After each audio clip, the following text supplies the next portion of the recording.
Good evening friends and welcome to my YouTube channel English grammar tutorial. आज हम discuss करेंगे कि किसी सेंटेंस को स्ट्रक्चर कैसे दिया जाता है, किसी सेंटेंस को कैसे बनाया जाता है। देखिए फ्रेंड्स, मेरे इस चैनल पर आपको जो भी वीडियो मिल रही हैं वे बिल्कुल जीरो लेवल से लेकर के मिल रही हैं। यानी कि मैंने जीरो लेवल से लेकर शुरू किया है।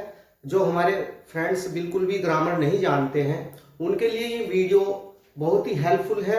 आप बिल्कुल शुरू से यदि देखेंगे तो आपको ग्रामर धीरे धीरे समझ आने लगेगी, क्योंकि जो बेसिक नॉलेज है वही आपको दी जा रही है। तो आप मेरे चैनल को सब्सक्राइब करके वे सारी वीडियोस जो भी मैंने बनाई है वे देख सकते हैं। तभी आपको आगे की जो चैप्टर्स हैं, हमारे ग्रामेटिकल चैप्टर्स हैं, वे सही तरीके से समझ में आएंगे।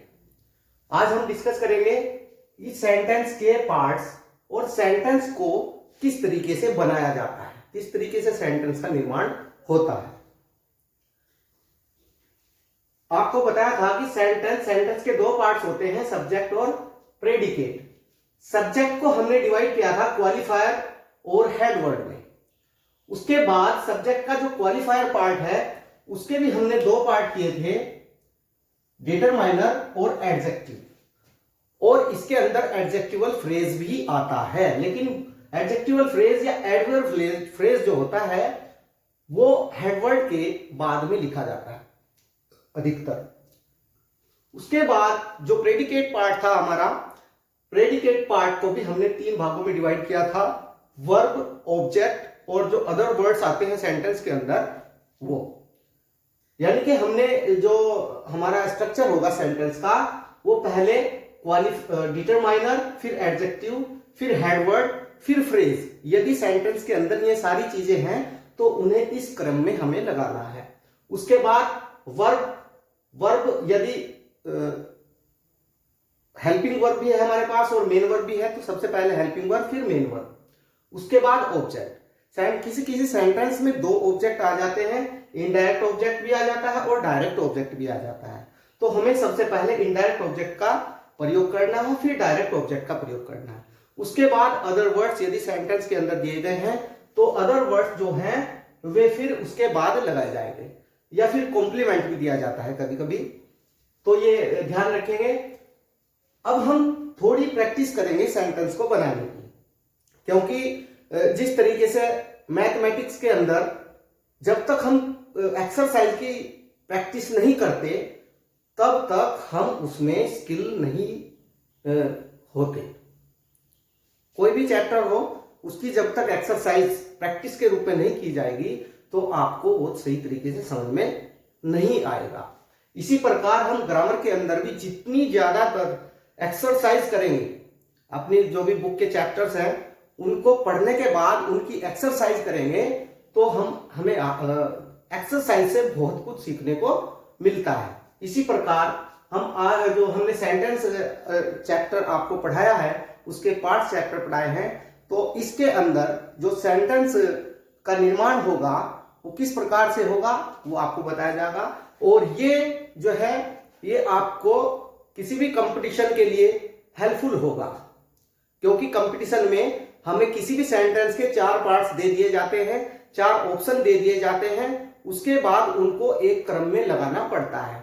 तो जब तक हमें इस सेंटेंस के पार्ट्स का पता नहीं होगा तो हम उनको क्रम में नहीं लगा सकते। इसी प्रकार ये छोटे छोटे सेंटेंस आपको बहुत कुछ सिखाएंगे, आप ध्यान से देखेंगे। हम पहला सेंटेंस लेते हैं, teach does not my regularly teacher me. इस सेंटेंस के अंदर हमें सबसे पहले सब्जेक्ट देखना है, सब्जेक्ट देखना है सबसे पहले, और उस सब्जेक्ट के भी कुछ यदि हिस्से हो तो वो भी देखने हैं। अब यहां पर देखिए ये टीच है, टीच हमें पता है, टीच का मतलब होता है पढ़ाना, तो टीच तो सब्जेक्ट नहीं हो सकता क्योंकि ये एक वर्ब है। उसके बाद आया हमारे पास डज नॉट। डज नॉट एक हेल्पिंग वर्ब होती है, इसलिए ये भी सब्जेक्ट नहीं हो सकता। माई रेगुलरली, माई माई एक पजेसिव एडजेक्टिव है जो क्वालिफायर का कार्य करती है। तो ये क्वालिफायर का कार्य करेगी, यानी कि हमारा जो हेड वर्ड होगा उसके साथ लगेगी। टीचर मी। अब यहां पे देखो, टीचर एक नाउन है। हमने सब्जेक्ट के अंदर आपको बताया था कि हेड वर्ड या हेड नाउन सेंटेंस के अंदर होती है, वो सब्जेक्ट का कार्य करती है। इसलिए हम सबसे पहले टीचर को देखेंगे। टीचर नाउन है इसके अंदर, तो टीचर के साथ हम माई लगाएंगे, क्योंकि माई क्वालिफायर का कार्य कर रहा है। My teacher, my teacher. अब हमारा सब्जेक्ट यहां पर कंप्लीट हो गया है। उसके बाद हम देखते हैं कि वर्ब सेंटेंस के अंदर क्या है। अब वर्ब हमारे पास है टीच, लेकिन उससे पहले हेल्पिंग वर्ब भी है, वो देखना है। हेल्पिंग वर्ब भी हमारे पास है, डज नॉट। उसके बाद हमें लेनी है मेन वर्ब। मेन वर्ब हमारे पास है टीच, टीच। अब देखिए, हम यहां तक सेंटेंस लिख चुके हैं। माई टीचर हेडवर्ड हो गया, यानी कि हमारा सब्जेक्ट हमें मिल गया। डज नॉट हेल्पिंग वर्ब मिल गई, मेन वर्ब मिल गई टीच। उसके बाद हम देखते हैं कि इसके अंदर ऑब्जेक्ट भी है। तो ऑब्जेक्ट यदि है तो वो किस प्रकार का है। अब देखिए, मी जो होता है, मी आई का ऑब्जेक्टिव केस होता है, तो ये ऑब्जेक्ट का ही कार्य करेगा। इसलिए हम इसी को यहां पर लगाएंगे, मी, क्योंकि इसके अतिरिक्त और कोई वर्ड्स नहीं बचा है जो हम ऑब्जेक्ट के रूप में लिख सकते हैं। मी हो गया। उसके बाद हमारे पास केवल रेगुलरली बचा है। अब हम रेगुलरली को यहां यूज करेंगे, रेगुलरली। फ्रेंड्स, ये हमारा सेंटेंस कंप्लीट हो गया है। My teacher does not teach me regularly. Sentence complete है और इसका अर्थ भी है, इसलिए हम इसको सेंटेंस बोलेंगे, क्योंकि सेंटेंस का अर्थ, जो डेफिनेशन होती है, वो होती है कि एक group of meaningful words which has a complete sense, यानी शब्दों का एक ऐसा समूह जिसका अपने आप में पूर्ण अर्थ हो। और इसका पूर्ण अर्थ है, my teacher does not teach me regularly. मेरे अध्यापक मुझे लगातार रेगुलर नहीं पढ़ाते। Clear friends. सेकंड सेंटेंस पे चलते हैं। रोजा living Agra tomorrow is 4।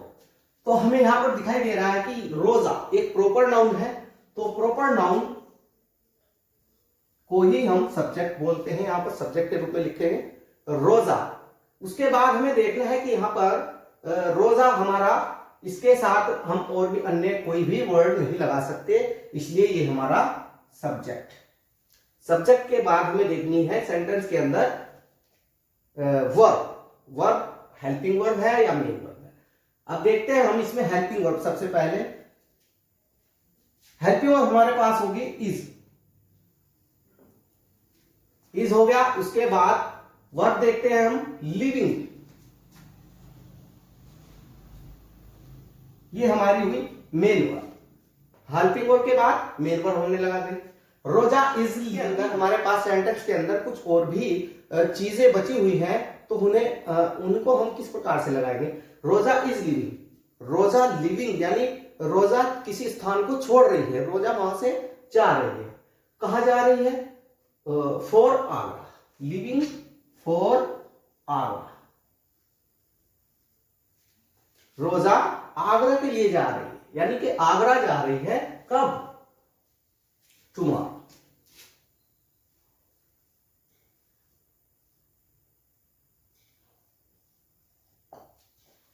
Clear friends. Second sentence का भी हमने निर्माण कर दिया। रोजा is living for Agra tomorrow. रोजा कल आगरा के लिए जा रही है या जाएगी। Third sentence, he A regard his great has for teachers. देखिए, सभी अलग अलग वर्ड्स हैं और कोई भी ग्रामेटिकली रूप से सेंटेंस भी सही नहीं लिखा हुआ है, इसलिए हम क्या करते हैं, जो सेंटेंस के पार्ट्स हैं इनके अकॉर्डिंग इसको भी हम लगाएंगे। सबसे पहले सब्जेक्ट देखते हैं। ही एक प्रोनाउन है। ए रिगार्ड, रिगार्ड यहां पर his great has for teachers. ये सेंटेंस जो हो गया, ये हमारा एक सिंपल प्रकार का सेंटेंस को हम इस तरह लिखते हैं इसके अंदर सेंटेंस के जो ही है हमारा, ये सब्जेक्ट का कार्य करेगा। ही, क्योंकि ही हमने सब्जेक्ट यहां पर क्यों लगाया है, क्योंकि यहां पर टीचर्स भी तो नाउन है। टीचर्स को हम नाउन के सब्जेक्ट के रूप में क्यों नहीं लिख रहे, क्योंकि हम यहां पर सेंटेंस में देख रहे हैं कि हमारे पास जो हेल्पिंग वर्ब है वो है हैज, और हैज का प्रयोग हमेशा सिंगुलर सब्जेक्ट के साथ होता है। यदि हम टीचर्स यहां पर लिख देंगे तो फिर हमारे पास सिंगुलर जो हेल्पिंग वर्ब है वो नहीं रहेगी, इसलिए हमने सब्जेक्ट लिया है ही। ही हैज, ही हैज यानी वो रखता है या उसके पास है, वो रखता है। क्या रखता है, देखिए इसमें ऑब्जेक्ट अब क्या लगाते हैं, he has a regard his great for teacher. अब देखिए ही हैज टीचर्स तो हम नहीं लगा सकते, वह टीचर्स रखता है। He has great, he has great नहीं लगा सकते। He has a great regard, he has a great regard for, किसके लिए रखता है, हिज टीचर्स, क्योंकि ये हिज जो है ही का पॉजेसिव केस है और ही के साथ पॉजेसिव केस यूज किया जाता है। हिज टीचर्स,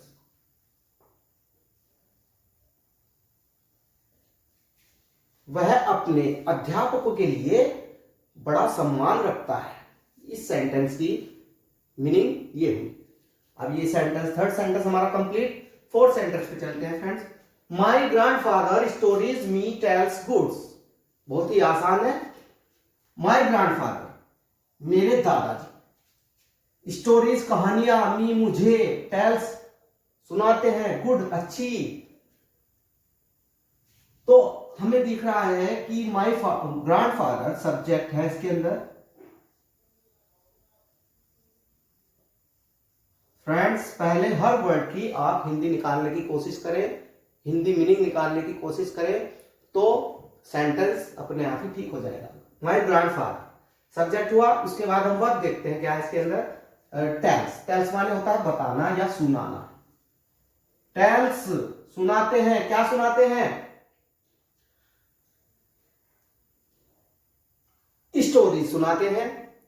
यदि हम डायरेक्ट ऑब्जेक्ट, इनडायरेक्ट ऑब्जेक्ट, इसके अंदर इनडायरेक्ट ऑब्जेक्ट और डायरेक्ट ऑब्जेक्ट दोनों दिए गए हैं और हमें पता है कि सबसे पहले हमको इनडायरेक्ट ऑब्जेक्ट लगाना है। इनडायरेक्ट ऑब्जेक्ट इसके अंदर है मी, tells me.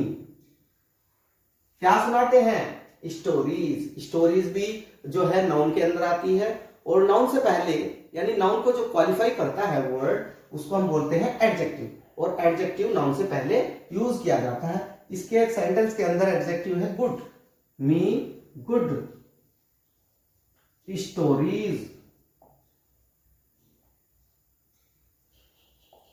Clear friends, fourth sentence complete. Fifth पे चलते हैं। There do homework regularly. देखिए फ्रेंड्स, इसके अंदर कोई भी नाउन नहीं है, सॉरी होमवर्क नाउन है इसके अंदर। होमवर्क नाउन है, लेकिन होमवर्क अपने आप कोई कार्य नहीं कर सकता। जो हमारा हेडवर्ड होता है वो कार्य करता है, सब्जेक्ट जो होता है वो कार्य करता है, सब्जेक्ट को कर्ता कहते हैं, कार्य करने वाला। होमवर्क तो कोई कार्य नहीं कर सकता, लेकिन इसमें कार्य कौन कर सकता है, दे कर सकते हैं। तो दे को यहां पर हम सब्जेक्ट के रूप में लिखते हैं दे। सब्जेक्ट हमारा हुआ कंप्लीट। उसके बाद हम चलते हैं वर्ब के ऊपर। अब वर्ब देखते हैं इसके अंदर क्या है। वर्ब देयर तो हो नहीं सकती, डू माने होता है करना, तो दे डू क्या करते हैं, देयर होमवर्क। ये देयर, दे का पॉजेसिव केस है, देयर होमवर्क, अपना कार्य, वे अपना कार्य करते हैं। कैसे, रेगुलरली। ये हमारे पास हुई एडवर्ब। एडवर्ब होती है जो किसी एडजेक्टिव या एडवर्ब की विशेषता बताए, उस वर्ड को हम एडवर्ब बोलते हैं। Sixth, A bird flu away on the tree sitting black. Friends यहां पर देखते हैं सब्जेक्ट को। सब्जेक्ट के अंदर हमारे पास डिटरमाइनर भी है, एडजेक्टिव भी है, हेड वर्ड भी है और एडजेक्टिवल फ्रेज भी है। तो सबसे पहले हमको डिटरमाइनर देखना है। सेंटेंस के अंदर है ए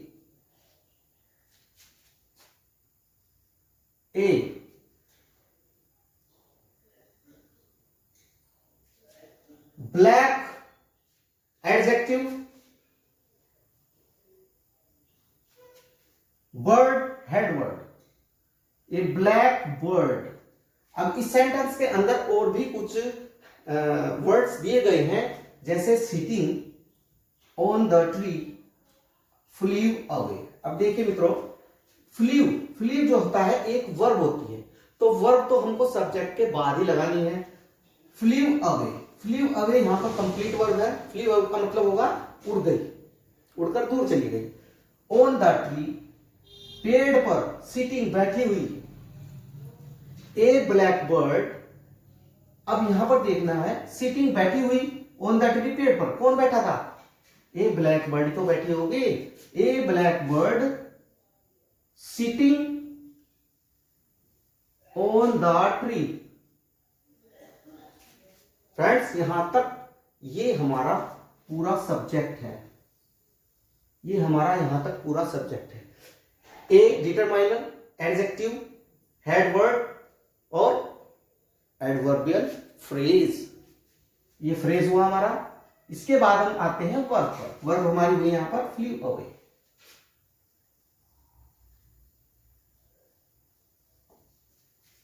क्लियर फ्रेंड्स, सेंटेंस कंप्लीट। अब कोई भी वर्ड नहीं बचा है जो हम इसमें लगाएं। Seventh sentence, my father yesterday knew about car. मेरे पिताजी एक कल जो बीत गया, न्यू नई, अबाउट खरीदी, कार। अब कार तो खरीद नहीं सकती कुछ, इसलिए जो मेरे पिताजी हैं वही तो खरीद सकते हैं। तो माय फादर यहां पर हो जाएगा, माय फादर यहां पर हो जाएगा subject. My father complete subject हुआ। उसके बाद हम लगा जाते हैं वर्ब पर। वर्ब हमारे पास है बाउट। बाउट क्या खरीदा? अब ऑब्जेक्ट पे आते हैं, क्या खरीदा? क्योंकि जो क्रिया होती है उसका प्रभाव जिस पर पड़ता है उसको हम ऑब्जेक्ट बोलते हैं। और क्रिया किसके माध्यम से हो रही है? कार के माध्यम से। A new car.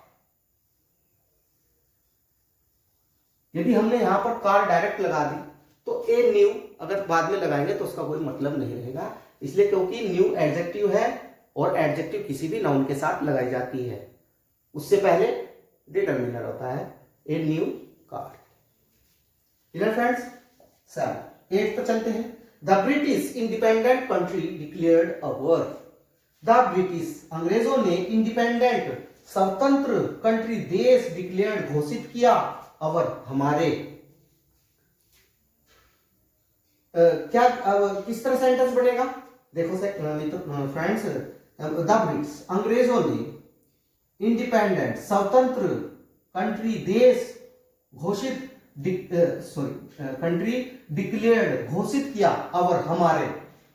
तो हमारे क्या? हमारे देश को अंग्रेजों ने स्वतंत्र घोषित किया। इस तरीके से किसने घोषित किया? अंग्रेजों ने। द ब्रिटिश सब्जेक्ट हुआ, उसके बाद हम क्रिया लेते हैं declared. The British declared subject हुआ, वर्ब हुई, उसके बाद हम ऑब्जेक्ट लेते हैं। किसको डिक्लेयर किया?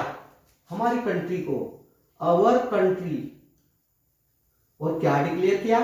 इंडिपेंडेंट, स्वतंत्र घोषिट किया। अंग्रेजों ने हमारे देश को स्वतंत्र घोषित किया। Clear friends? My daughter letter a mother to her wrote. My daughter letter a mother to her wrote. मेरी बेटी ने लेटर पत्र ए मदर, एक मदर माता, टू हर उसको रोट लिखा। तो किसको लिखा? फ्रेंड्स हिंदी निकालकर आप सही कर सकते हैं। माई डॉटर मेरी बेटी ने एक लेटर लिखा माता जी को। सब्जेक्ट मेरी बेटी, माई डॉटर।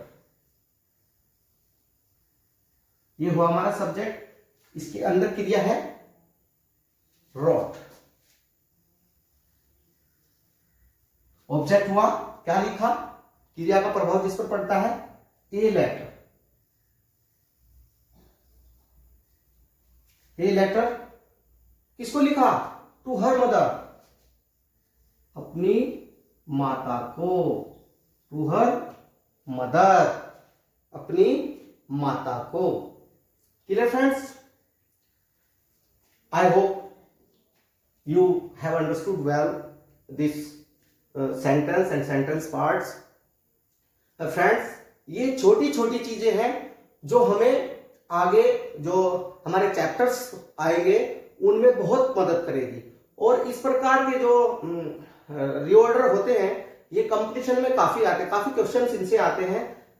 एक सेंटेंस को टुकड़ों में बांट करके उनके ऑप्शन बना दिए जाते हैं और फिर ये क्वेश्चन होता है कि इनको सही क्रम में लगाई है। तो आपके लिए ये टॉपिक बहुत ही हेल्पफुल होगा, आप सही तरीके से समझें और यदि कुछ आपको प्रॉब्लम हो तो कमेंट करें।